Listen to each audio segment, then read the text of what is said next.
Load bearing ஸ்ட்ரக்சர்னா என்ன, framed structure என்னன்னு சொல்லிட்டு பார்க்கலாம்.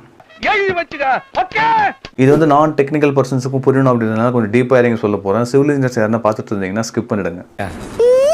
லோட் பேரிங் ஸ்ட்ரக்சர் அப்படின்னா ஒன்றும் கிடையாது. நீங்கள் போடுற பிளானில் எங்கெங்கெல்லாம் வால் அதாவது சுவர் வருதோ அந்த சுவருக்கு நேராக கீழே வந்து நாங்கள் வந்து ஃபவுண்டேஷனில் வந்து பள்ளம் எடுத்துகிட்டு அந்த ரூஃபோட வெயிட்டு, அதுக்கு மேலே இருக்க டெட் லோட் லைவ் லோட் எல்லாரோட வெயிட்டும் வந்து அந்த சுவர் தான் அந்த ஃபுல் வீட்டோட வெயிட்டை தாங்கி கீழே பூமிக்கு கடத்தும். இது வந்து ஒரு 2 மாடி அட்லீஸ்ட் 3 மாடி வரலையும் கட்டலாம், அதுக்கு மேலே கட்ட முடியாது.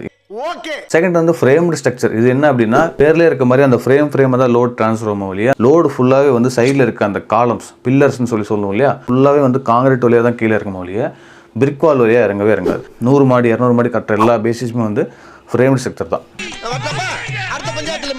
ஸோ இந்த விஷயத்தை நீங்கள் இன்றைக்கி தான் தெரிஞ்சுக்கிறீங்க அப்படின்னா கண்டிப்பாக கமெண்ட்ஸில் மென்ஷன் பண்ணுங்கள். மீண்டும் சந்திக்கலாம். நன்றி.